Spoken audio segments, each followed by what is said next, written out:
Morning guys! Welcome to my channel. For today's vlog, magluluto kami ni Mama ng hilong talilong sa sardinas. At ito po ang ating mga ingredients.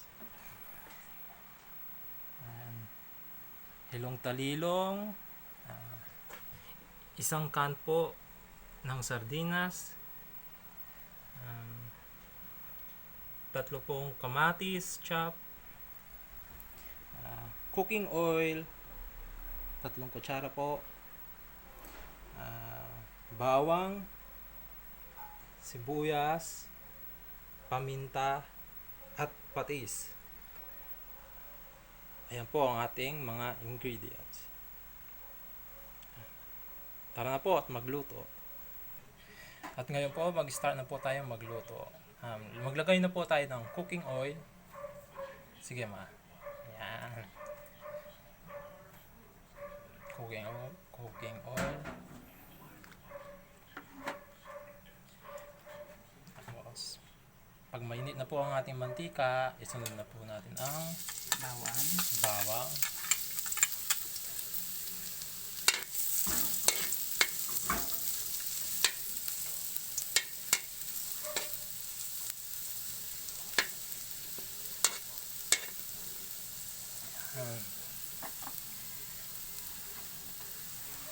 At next, ang ating sibuyas.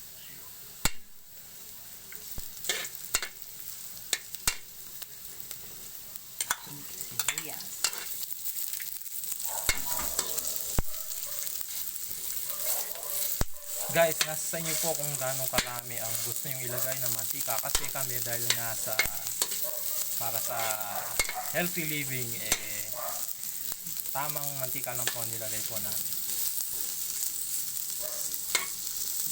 Bango. Bango. Yan. Tapos yan, lagyan na natin ang kamatis o tomato.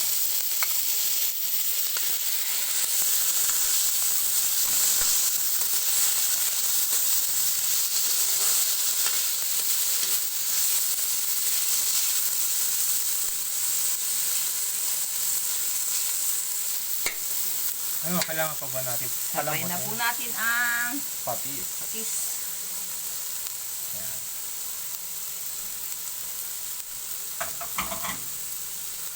Takpan po natin ito. Yan, takpan po natin to. Yan. Takpan po natin. I-check po natin kung luto na ang ating kamatis. So, kasi nilurog para yung umami yung lasa niya makuha. Okay, pwede na siya. Tapos ilagay na natin ang sardinas, no? sardinas. Sardinas is life. Sardinas.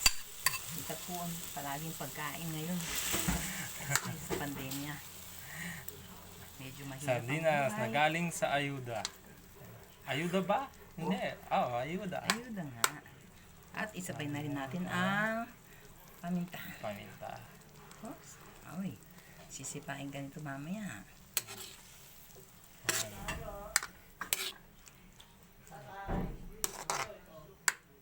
Oops. At takpan po natin. Lagyan muna natin siya ng isang baso. I forgot. Water. Lagyan po natin siya ng tubig.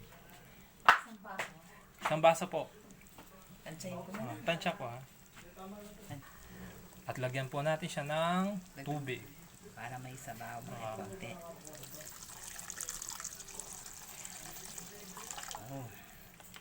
Nangyari sa akin, ba nakakalimutan ko ilagay sa presentation yung tubig.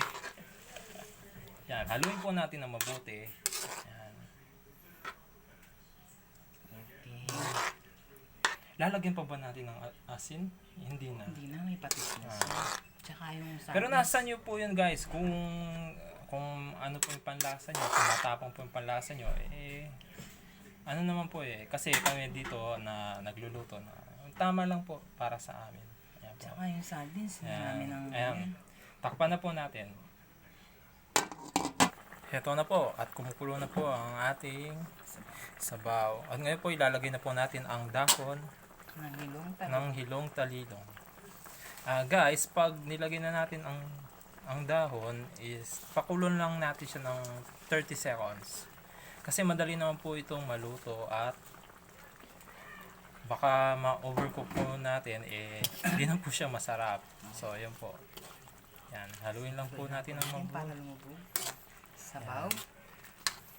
Kailangan talaga malubog siya sa sabaw. Yan.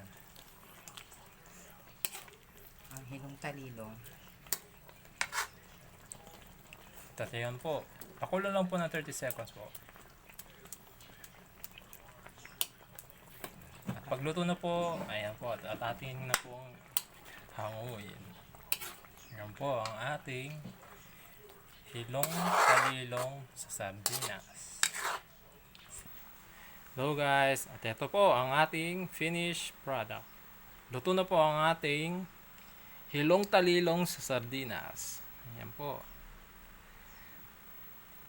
Healthy na, mura pa. Yan. Yan po. Thank you guys for watching. Please like and subscribe. Pag-share na rin po sa mga ka-friends nyo. Ayan po. Maraming salamat.